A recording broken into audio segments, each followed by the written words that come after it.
बंदी छोड़ सतगुरु रामपाल जी भगवान की जय हो। परमात्मा की सभी प्यारी आत्माओं को सत साहिब।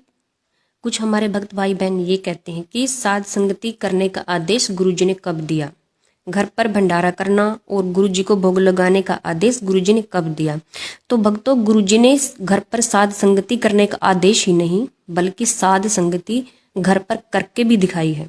जब गुरुजी ने इस भक्ति मार्ग की शुरुआत की थी, गुरुजी ने भक्तों के घर पर भी सत्संग किए। वहां पर भंडारा भी बनता था, गुरुजी को भोग भी लगाया जाता था।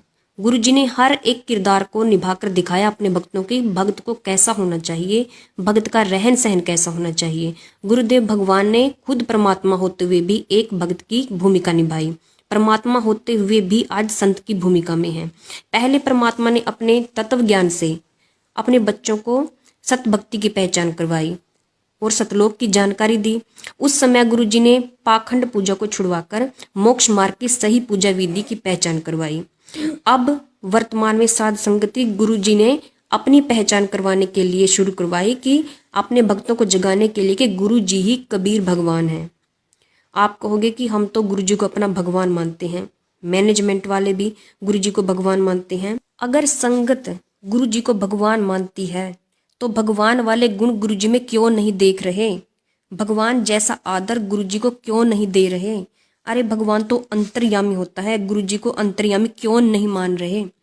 अगर संगत गुरुजी को कबीर परमात्मा मानती, फोन पे प्रार्थना नहीं लगवाती। फोन पर प्रार्थना कौन सुनता है? साधारण जीव।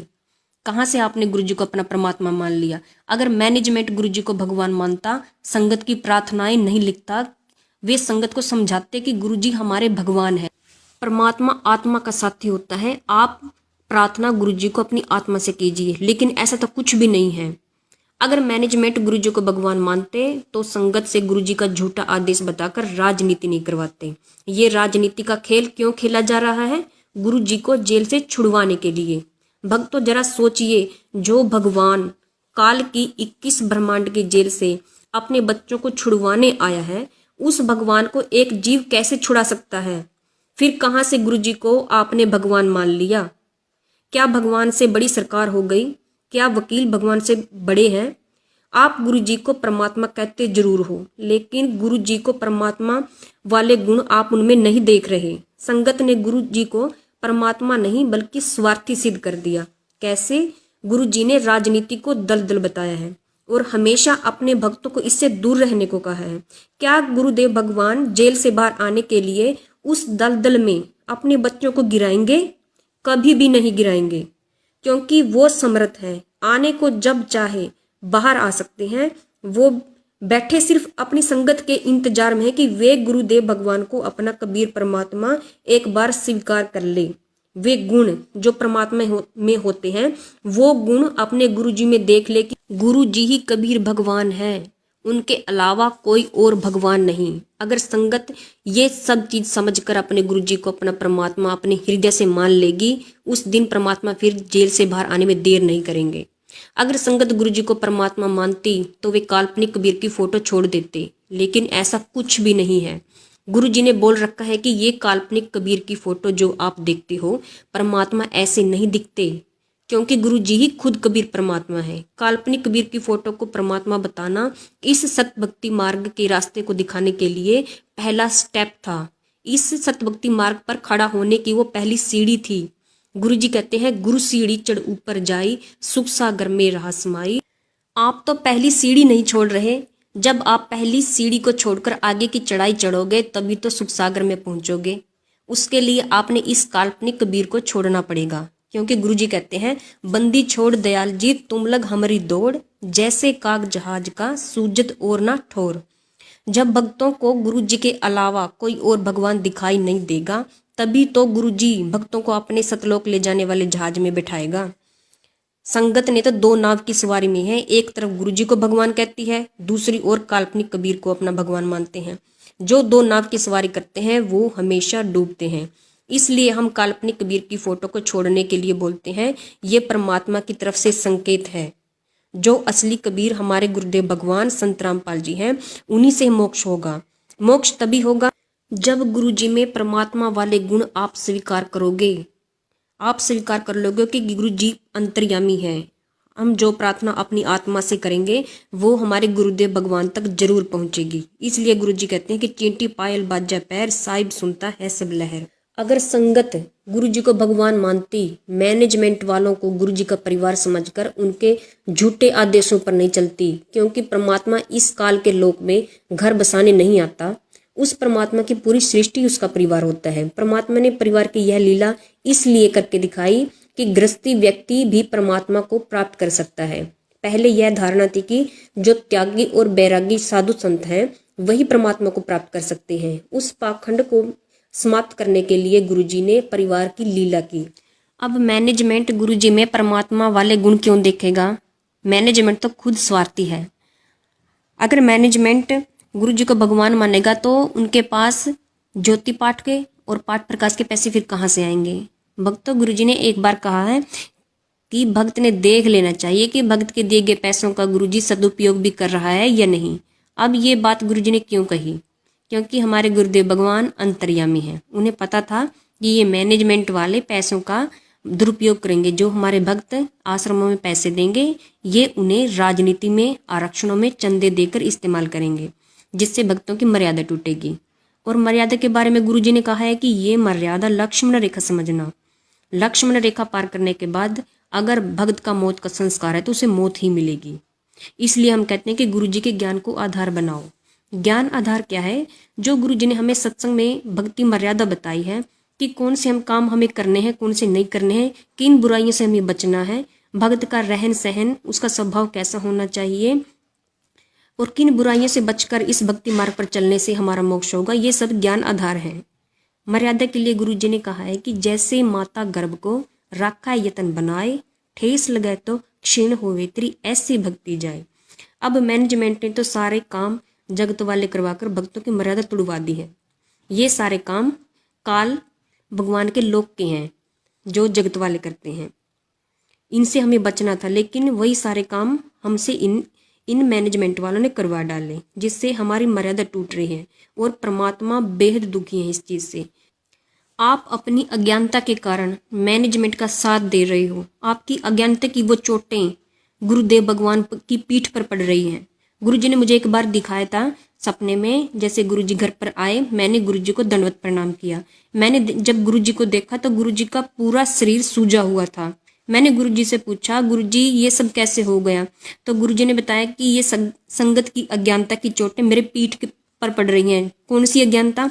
जो ये राजनीति करते हैं, आरक्षण में चंदा देते हैं और रक्तदान, दे दान, तारीखों पे जाना, ये सब ये मार है। ये अज्ञानता की मार गुरुजी के पीठ पर पड़ रही है। मैंने देखा गुरुजी के पीछे एक हाथ दिखाई दिया और हाथ में बहुत भारी हथियार था जो गुरुजी की पीठ पर बार बार मार रहा था, लेकिन गुरुजी भी कुछ भी नहीं बोल रहे थे। फिर भी गुरुजी को अपनी संगत की फिक्र, बोले आने वाले विनाशकारी समय में इन भक्तों का क्या होगा। इसलिए गुरुजी सत्सेवकों से आप तक संदेश पहुंचा रहे हैं कि मैनेजमेंट को छोड़ दीजिए, ये काल प्रेरित है। सतलोक आश्रम मैनेजमेंट जब गुरुजी को भगवान नहीं मानेगा तो परमात्मा अपनी पहचान करवाने के लिए किसी न किसी को तो अपने भक्त को निमित्त बनाएगा। इसलिए गुरुजी ने पवन दास को खड़ा किया साध संगति के लिए। पवन दास ने साध संगति में गुरुजी के सत्संग से अनेक प्रमाण निकालकर भक्तों को दिखाए और वो सत्संग सुनाए और प्रमाणित भी किया कि गुरुजी ही कबीर परमात्मा है। साध संगत की उस मेहनत से वो प्रमाण देखने के बाद भक्तों में गुरुजी के प्रति इतना विश्वास, इतनी दृढ़ता आई, जिसके कारण आज साध संगत सिर्फ गुरुजी को अपना कबीर परमात्मा मानती है। रही बात जेल से पवनदास के खिलाफ गुरुजी की ऑडियो और वीडियो आने की, तो गुरुजी वही कहेंगे जो मैनेजमेंट वाले गुरुजी को कहने के लिए बोलते हैं, क्योंकि वर्तमान में गुरुजी सब भक्तों की परीक्षा ले रहे हैं। भक्तों की बुद्धि की, उनके विवेक की, जो ज्ञान गुरुजी ने इतने सालों से अपने भक्तों को दिया, उन अपने ज्ञान से अपने बच्चों को हंस बनाया, अब वो उस ज्ञान से हंस बन पाते हैं, उस सच को और झूठ को छान पाते हैं कि क्या कौन सच्चा है, साध संगत सच्ची है या फिर मैनेजमेंट वाले। 600 साल पहले भी गणिका के माध्यम से गुरुजी ने परीक्षा ली थी। वर्तमान में अपने शिष्य पवन दास के माध्यम से सब भक्तों की परीक्षा ले रहे हैं। जो भक्त गुरुजी के ज्ञान आधार से सही फैसला लेगा वही परमात्मा का असली हंस होगा, वही सतलोक जाने का अधिकारी होगा। वर्तमान में गुरु जी को अगर कोई परमात्मा मानता है तो सिर्फ साध संगत है। सिर्फ साध संगत गुरु जी को परमात्मा के गुण से संपन्न मानती है। इसलिए हम आश्रमों में फ़ोन पे प्रार्थना नहीं लगवाते, क्योंकि हम अपने गुरुदेव भगवान को अंतर्यामी मानते हैं। हम आश्रमों में दान नहीं करते, हमें पता चल गया कि यहाँ हमारे दान का दुरुपयोग होगा। और दूसरी तरफ साध संगत जो पैसे की सेवा इकट्ठी करती है उसे सदुपयोग में लाया जाता है। ना साध संगत किसी को चंदे के रूप में देती है, ना किसी की राजनीति में लगाया जाता है। जो भी ऑडियो वीडियो जेल से गुरु जी के आते हैं, हम सत्सेवक उन आदेशों को गुरु जी के सत्संग रूपी वचनों से मिलाते हैं। अगर वो वीडियो या ऑडियो गुरु जी के ज्ञान से मेल खाता है तो हमें स्वीकार है कि वो हमारे गुरु जी का है, क्योंकि हमारे गुरुदेव भगवान दोगले नहीं हैं। वो सत्संग में ज्ञान बताकर फिर हमें अज्ञानता के रास्ते पर नहीं ले जाएंगे। अगर गुरु जी के ज्ञान से वो ऑडियो और वीडियो मेल नहीं खाते हैं तो हम उन्हें अपने गुरु जी का नहीं मानते। इसलिए हम सत्सेवक राजनीति, आरक्षणबाजी, ये धरने प्रदर्शन, रक्तदान, देदान, इन सब चीज़ों से कोसों दूर हैं। ये तारकों पे जाना भी गुरु जी का आदेश नहीं है, क्योंकि परमात्मा शब्द रूप में हमेशा अपने भक्त के साथ रहता है। तारीखों पे जाने का आदेश ये खुद मैनेजमेंट अपनी तरफ से बोलते हैं। गुरुजी ने कई बार हमें बताया भी है कि बच्चों, गुरुजी को हमेशा अपने पास समझना, दूर समझने की गलती मत कर देना। सत्संग के माध्यम से भी कई बार गुरुजी ने हमें बताया है कि मैं ही कबीर हूँ जो सतलोक से आया है, लेकिन हम इतने नादान हैं, इतने अज्ञान हैं, फिर भी उन बातों को नहीं समझते। सुनिए ये गुरुजी का वीडियो। कि तुम तो साधना करे, ये ब्रह्मा विष्णु महेश, ये अजर अमर नहीं है, इनसे मोक्ष नहीं हो सकता। वो परमात्मा मैं हूँ, यानी सतलोक से आए हैं, वो सचखंड में हमारा स्थान है, वहां चलो तुम। इसलिए भक्तों, सिर्फ गुरु जी को अपना कबीर परमात्मा मानिए।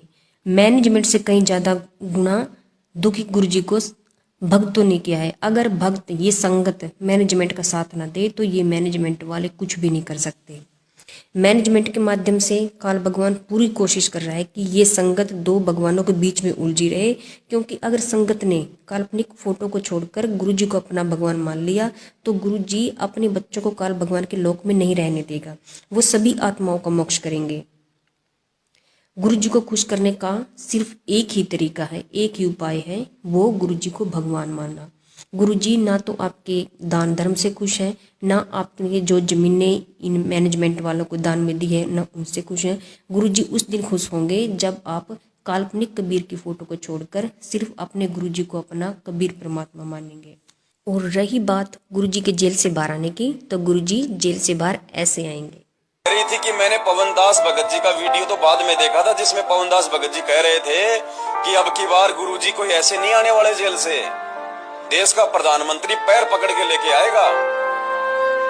तो उस बहन ने कहा कि मैंने पवन दास भगत जी का ये वीडियो तो बाद में देखा, उससे पहले ही मुझे गुरुजी ने स्वप्न में दिखा दिया कि देश का प्रधानमंत्री नरेंद्र मोदी हिसार जेल में गुरुजी के पैरों में पड़ रहा है, गुरुजी से प्रार्थना कर रहा है, गुरुजी से गले मिल रहा है। मुझे पहले ही परमात्मा ने दिखा दिया। और उसके बाद मैंने भगत जी का वीडियो देखा, तो मैंने आज आपको फोन किया कि भगत जी, पवन भगत जी के द्वारा परमात्मा जो बातें बुलवा रहे हैं बिल्कुल 100% सत्य है। तो पुण्यात्मा, परमात्मा किसी न किसी को तो निमित्त बनाएगा, किसी न किसी को तो खड़ा करेगा। और जब छटनी होगी ना, अभी तो देखा है क्या हमने, वो समय तो आना बाकी है। ऐसे जेल में नहीं बैठे रहेंगे संत रामपाल जी, और जिन हालातों में आज बैठे हैं उन हालातों में दुनिया उनको भगवान नहीं मानने वाली। तो परमात्मा कुछ बड़ा करके दिखाएगा, बड़ा। दुनिया को घुटनों के बल पे लेके आएगा परमात्मा, घुटनों के बल पे। तब दुनिया को अपनी औकात का पता चलेगा। आज तो 2 टाइम की रोटी लोगों को मिल रही है ना, भगवान भूले बैठे हैं, वो बकवादों में पैर उलझा रखा है। परमात्मा दुनिया को बंदर दिखाएगा, बंदर, बंदर यानी भय।